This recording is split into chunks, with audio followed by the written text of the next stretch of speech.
The hum of the engines was almost soothing, a constant white noise that usually lulled passengers into a trance. But today, in seat 1B, that tranquility felt heavy, oppressive. The nurse Emily Sanders could feel it pressing down on her chest. She wasn't just a passenger. She wasn't here for vacation. She was on her way home after a grueling 72-hour hospital shift. Her scrubs wrinkled, sneakers scuffed, hands still faintly smelling of antiseptic and disinfectant. The last thing she expected was to be the only thing standing between life and death at 35,000 feet.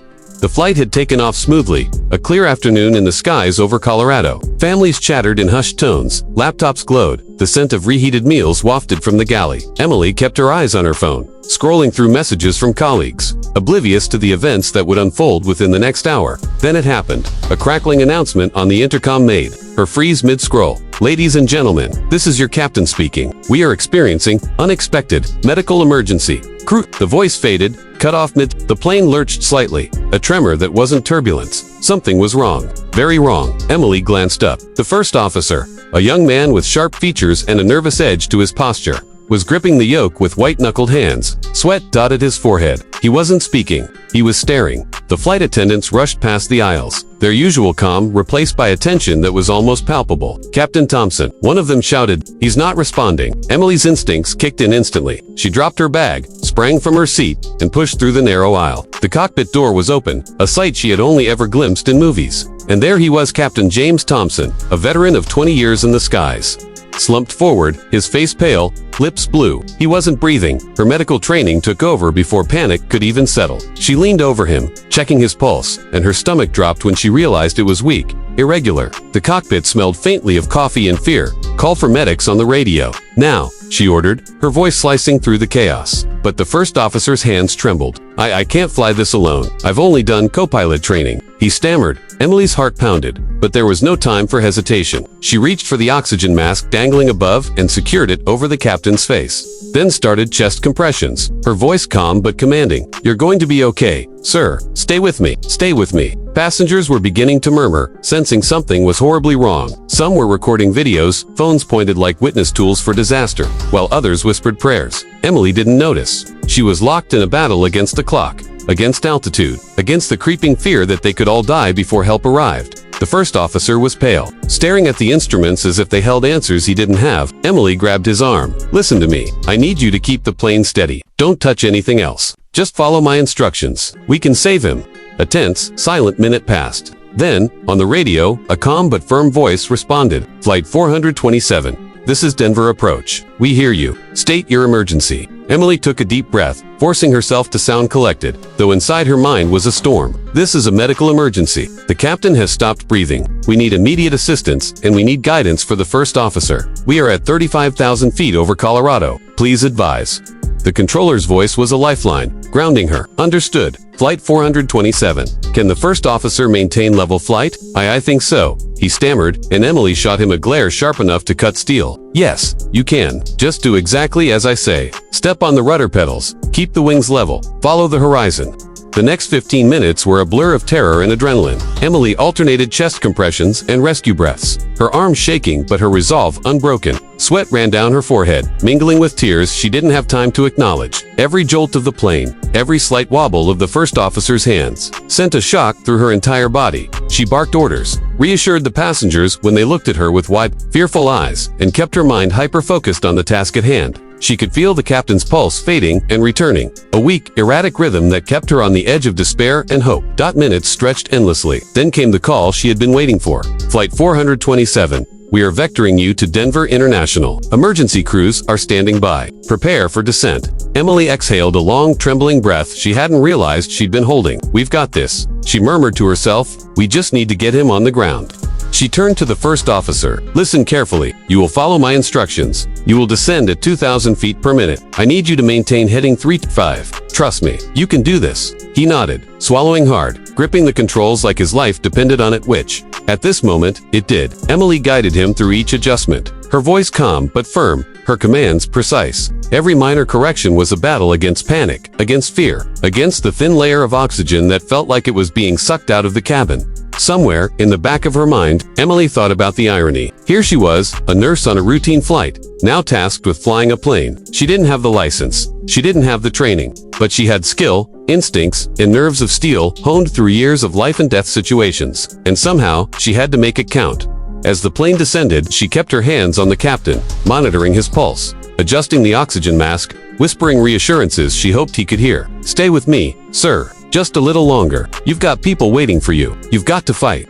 The descent felt like an eternity. Outside, the clouds rushed past like a blur of white and gray. Inside, every second was a test of endurance, of courage, of human will. The passengers could sense the tension, the heroism, and the fear, though they had no idea of the details. Some whispered prayers, others held hands, all united by the invisible thread of shared mortality.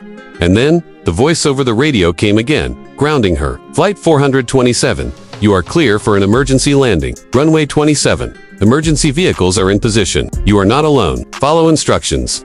Emily nodded, gripping the captain's arm and then the first officer's shoulder. "You can do this. Just a little more. You're stronger than you think. Trust yourself." The plane's wheels touched the runway with a heavy, reverberating thud. The passengers gasped, some crying, some cheering. Emily kept pressing compressions on the captain, her hands aching, sweat dripping into her eyes. Emergency crews stormed the tarmac, rushing toward the plane as the engines wound down. She felt a weight lift, not entirely, but enough to know they had survived the impossible. The captain coughed, a hoarse, ragged sound, and opened his eyes, blinking in disbelief. Emily smiled, exhausted but victorious. "You're safe now," she whispered. The first officer let out a shaky laugh, relief flooding through him. I did it," he said, almost in disbelief. "No," Emily corrected softly. "We did it. If you want, I can immediately continue with part 2, where the tension escalates with medical interventions, emergency response, and the aftermath that cements Emily as an unlikely hero. Do you want me to?"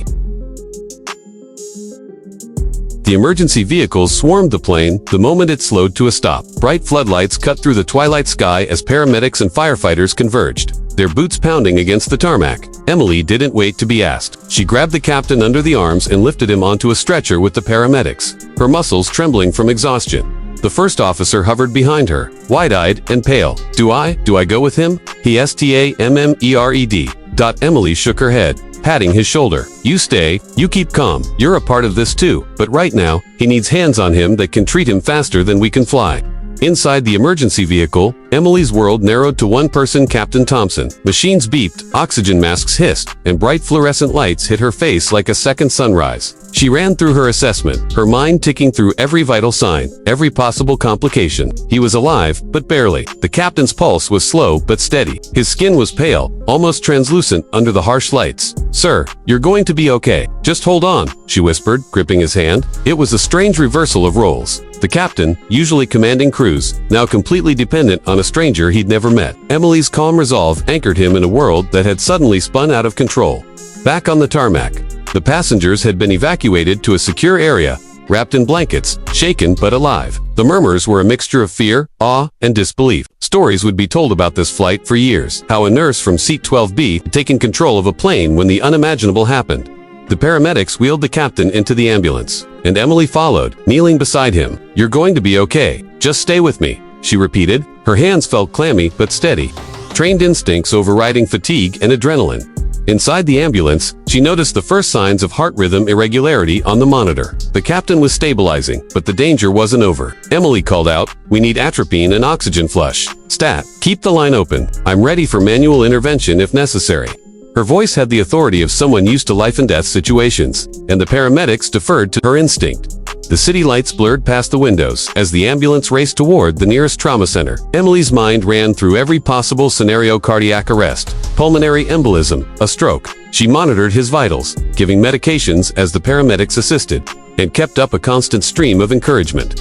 "You're stronger than this, sir. You've led countless crews, you've flown through storms, you've landed planes safely. You're not done yet. Not today." Captain Thompson's eyes fluttered open briefly, just enough to focus on hers. He croaked out, "Who are you?" Emily smiled faintly, her hand still holding his. "Just a nurse, but right now, that's all you need." As the ambulance screeched to the hospital, Emily coordinated with the ER team over the radio, giving them updates and requesting immediate preparation for cardiac care. Every second mattered by the time they reached the trauma bay. A team of doctors and nurses was ready, machines humming, lights glaring. Emily transferred the captain to the hospital bed, never letting go of his hand, guiding the team with precision. Baseline vitals, she asked. Pulse stabilized at 60 BP, 110/70. The lead nurse responded. Good, Emily said, her voice firm but calm. He's awake, responsive but weak. We maintain oxygen support and continue monitoring for arrhythmias. Prepare for EKG and cardiac enzymes immediately. The doctors nodded, impressed by her composure under pressure. In the chaos, she remained the anchor. The captain, usually the one giving commands, now depended entirely on her experience, her instincts, her courage. Hours passed, but finally, the worst had passed. Captain Thompson's vitals stabilized, and the ICU team declared him out of immediate danger. Emily sat beside him, finally allowing herself to slump against the hospital bed. Her uniform was drenched in sweat, her hair matted, and her hands still trembled from the relentless adrenaline. He opened his eyes again, focusing on her face. I owe you my life, he said hoarsely, his voice raw from the oxygen mask. Emily shook her head. No, you did your part too. We all did this together. But thank you. News of the incident spread like wildfire. The airline released a statement praising the crew for their quick response, and social media exploded with videos and accounts from passengers describing a nurse heroically taking control of a plane. Emily became a symbol of courage, a reminder that heroes are not born from titles or ranks, they emerge when circumstances demand it. Back home, Emily tried to return to normal life, but the weight of what she had done lingered. She had faced death, both in the air and in the captain's lifeless form, and had emerged with him alive. Yet, she also understood something deeper. Courage was not the absence of fear, but the ability to act despite it. She would never forget the sound of the engines, the feel of the controls under the first officer's trembling hands, or the captain's almost lifeless gaze. But she also wouldn't forget the rush of clarity, the focus, the unshakable resolve that had allowed her to do what no one thought possible. Weeks later, when the captain was fully recovered, he requested a private meeting with Emily. They met at a quiet cafe, far from cameras and reporters. He reached across the table and held her hand. Gratitude etched into every line of his face. You saved more than my life, he said quietly. You saved everyone on that plane. You reminded us what courage really looks like. Emily smiled, a faint blush on her cheeks. I just did what had to be done. No, he insisted, you did more than that. You became a hero in a moment that no training could prepare anyone for. You were everything we needed, when we needed it most. For Emily, it wasn't about accolades or recognition, but she allowed herself a quiet satisfaction. She had faced the impossible, held life in her hands, and proven that ordinary people could do extraordinary things when everything was on the line.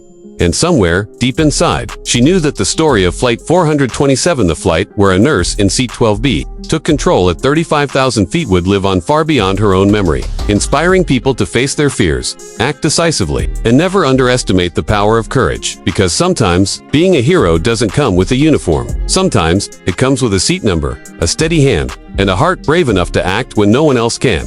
If you want, I can also turn this full story into a cinematic, Sean Bassine, YouTube script with dramatic beats, dialogue, and pacing optimized for viewers' engagement, making it perfect for VIRALITY. Do you want me to do that next?